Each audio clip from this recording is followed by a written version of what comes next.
दोस्तों, भारत और इंग्लैंड के बीच 5 मैचों की टेस्ट सीरीज खेली जा रही है। वहीं पर शुरुआती 2 टेस्ट मैचों के बाद India versus England test series फिलहाल 1-1 की बराबरी पर है। वहीं पर इंग्लैंड के खिलाफ बचे हुए 3 टेस्ट मैचों में इंग्लैंड का सुपड़ा साफ करने के लिए टीम इंडिया के चीफ सेलेक्टर अजीत अगरकर कप्तान रोहित शर्मा के साथ मिलकर बचे हुए आखिरी 3 टेस्ट मैचों के लिए 16 सदस्यों की बदली हुई भारतीय टीम का ऐलान कर दिया है। जहां पर इस नए टेस्ट स्क्वाड से एक बार फिर विराट कोहली समेत 4 सीनियर खिलाड़ी इस टेस्ट स्क्वाड का हिस्सा नहीं होंगे। खबर आ रही है कि विराट कोहली फिलहाल तीसरे और चौथे टेस्ट के लिए टीम इंडिया का हिस्सा नहीं होंगे। वहीं पर बचे हुए 3 टेस्ट मुकाबलों के लिए भारतीय टीम के लिए एक बार फिर से बुरी खबर निकलकर सामने आ रही है। जहां पर पहले टेस्ट मैच के बीच चोटिल हुए केएल राहुल और ऑलराउंडर खिलाड़ी रविंद्र जडेजा चोट की वजह से इस टेस्ट सीरीज से पूरे तरीके से बाहर हो चुके हैं, जिससे टीम इंडिया को बचे हुए टेस्ट मुकाबलों में बेहद नुकसान हो सकता है। लेकिन अब इनकी जगह पर रजत पाटीदार समेत 4 युवा खिलाड़ियों को टेस्ट स्क्वाड में शामिल कर चीफ सेलेक्टर अजीत अगरकर ने पूरी इंग्लैंड की टीम को चौंका दिया है। जहां पर इन खिलाड़ियों के भारतीय टीम के टेस्ट स्क्वाड में जुड़ जाने से टीम इंडिया पहले से कहीं ज्यादा बेहद मजबूत और खतरनाक बन चुकी है। तो अब ऐसे में बचे हुए 3 टेस्ट मुकाबलों के लिए भारतीय टीम की प्लेइंग 11 में भी होंगे कई भयंकर हैरान कर देने वाले बड़े बदलाव जो हर किसी को चौंका देंगे। जी हां दोस्तों, आप बिल्कुल सही सुन रहे हैं। जैसा कि आपको पता है, अब तक हुए 2 टेस्ट मुकाबलों में भारत ने एक तो इंग्लैंड ने भी एक टेस्ट मुकाबले में जीत हासिल किया है और अब तक दोनों ही टीमों के बीच कड़ी टक्कर देखने को मिला है।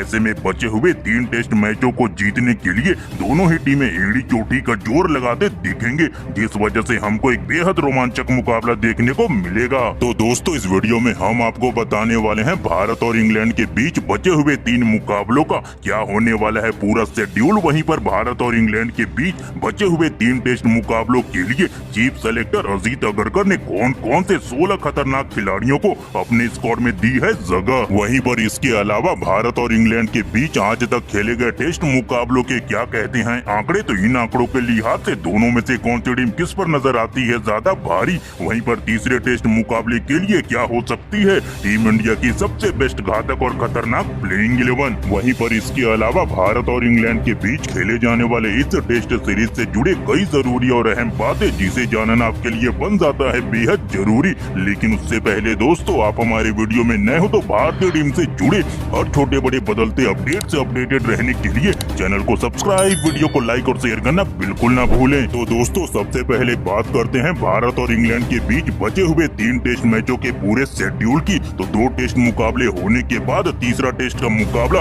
15 फरवरी को राजकोट में, तो चौथा टेस्ट का मुकाबला 23 फरवरी को रांची में, तो 5वां और आखिरी टेस्ट का मुकाबला 7 मार्च को धर्मशाला में भारतीय समय अनुसार सुबह 9:30 बजे से खेला जाएगा। वहीं पर दोस्तों, चीफ सेलेक्टर अजीत अगरकर ने इंग्लैंड के खिलाफ बचे हुए 3 टेस्ट मुकाबलों के लिए जिन 16 सदस्यों की खतरनाक स्क्वाड का चयन किया है, उस घातक और धांसू स्क्वाड की बात करने से पहले आपको बताते हैं क्या है भारत और इंग्लैंड के बीच आज तक खेले गए टेस्ट मुकाबलों के आंकड़े। तो दोस्तों, दोनों टीमों ने आज तक एक दूसरे से 133 टेस्ट मुकाबले खेल चुकी है, जिसमें इंग्लैंड की टीम ने 52 टेस्ट मुकाबलों में जीत हासिल किया है, तो भारतीय टीम ने 31 टेस्ट मुकाबलों में इंग्लैंड की टीम को हरा चुकी है। तो वहीं पर 50 टेस्ट मुकाबले दोनों टीमों के बीच ड्रॉ रहे। वहीं पर इन आंकड़ों के लिहाज से इंग्लैंड की टीम जरूर टीम इंडिया पर भारी नजर आती है, लेकिन जिस अंदाज में भारतीय टीम खेल रही है उसे हराना इंग्लैंड के लिए इतना आसान होगा नहीं इस टेस्ट सीरीज में। वहीं पर दोस्तों, बचे हुए तीनों टेस्ट मुकाबलों में इंग्लैंड की टीम को बिल्कुल भी हल्के में न लेते हुए टीम इंडिया के चीफ सेलेक्टर और कप्तान रोहित शर्मा ने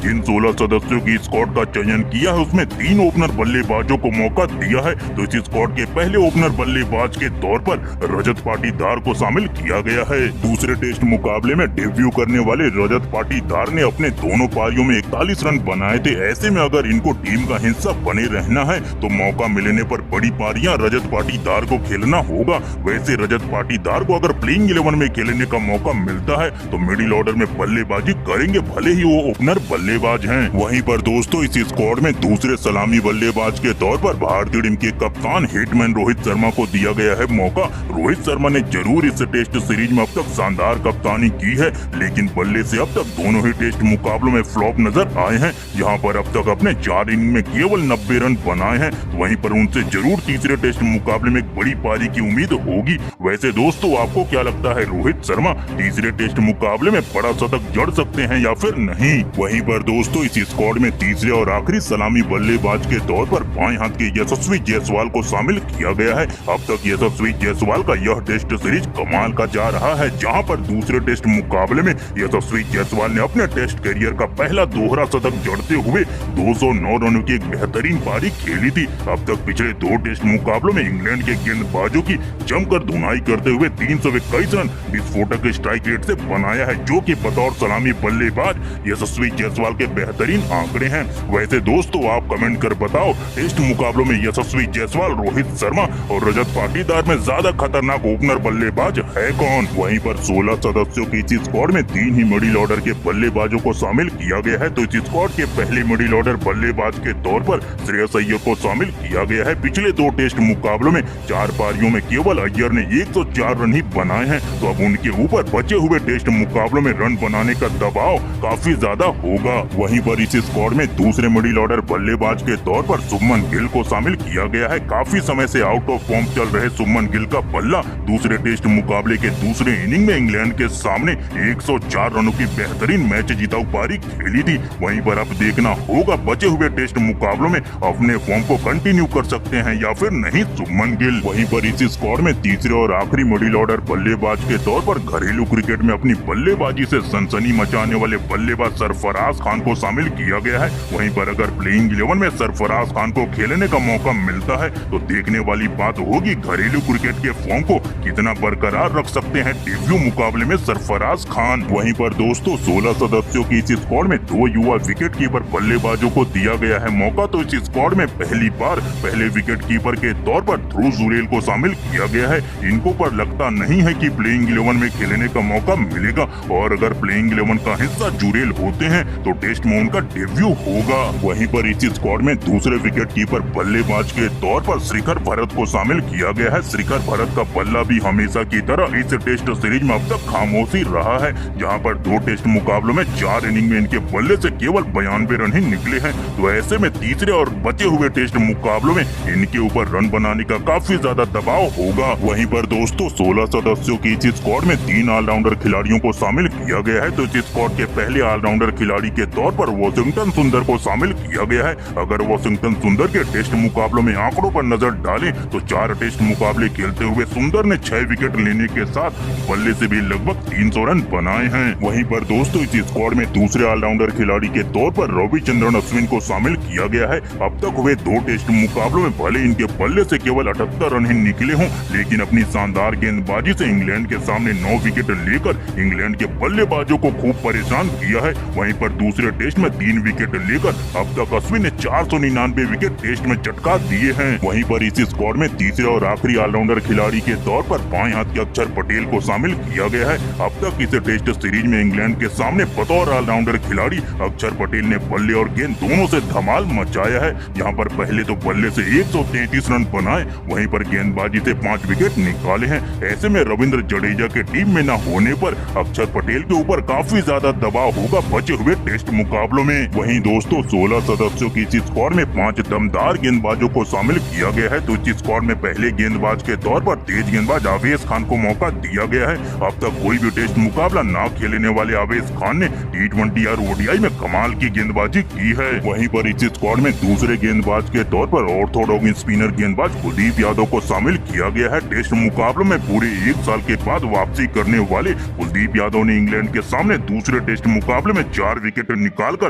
कमाल की गेंदबाजी की। वहीं पर केवल 9 टेस्ट मैच खेलते हुए 38 विकेट ले चुके कुलदीप यादव टेस्ट के एक बेहद खतरनाक गेंदबाज बन चुके हैं। वहीं पर इस स्क्वाड में तीसरे गेंदबाज के तौर पर टेस्ट मुकाबलों के ICC रैंकिंग के नंबर 1 गेंदबाज जसप्रीत बुमराह को शामिल किया गया है। इंग्लैंड टीम के लिए इस टेस्ट सीरीज में सबसे चुनौतीपूर्ण गेंदबाज बुमराह ने दूसरे दूसरे टेस्ट मुकाबले में अपनी घातक गेंदबाजी से 9 विकेट चटकाकर मैन ऑफ द मैच भी चुने गए थे। वहीं पर इस टेस्ट सीरीज में 15 विकेट लेकर भारतीय टीम के लिए सबसे बड़े विकेट टेकर गेंदबाज बन चुके हैं। वहीं पर इस स्क्वाड में चौथे गेंदबाज के तौर पर तेज गेंदबाज मोहम्मद सिराज को रखा गया है। मोहम्मद सिराज काफी समय से उस लय में नजर नहीं आए हैं जिसके लिए वो जाने जाते हैं। इंग्लैंड के खिलाफ ही पहले टेस्ट में सिराज को एक भी विकेट नहीं मिला था, तो बचे हुए टेस्ट में इनके ऊपर बेहतर प्रदर्शन करने का दबाव जरूर होगा। वहीं पर इस स्क्वाड में पांचवें और आखिरी गेंदबाज के तौर पर तेज गेंदबाज मुकेश कुमार को मौका दिया गया है। मुकेश कुमार ने अब तक अपने खेले टेस्ट में अच्छी गेंदबाजी की है, लेकिन इंग्लैंड के सामने दूसरे टेस्ट मुकाबले में काफी फीके नजर आए थे मुकेश कुमार। वैसे दोस्तों आप कमेंट कर बताओ 16 सदस्यों के इस स्क्वाड में विराट कोहली, केएल राहुल, रविंद्र जडेजा जैसे खतरनाक खिलाड़ियों के ना होने पर भी क्या भारतीय टीम इंग्लैंड से टेस्ट सीरीज जीत सकती है या फिर नहीं?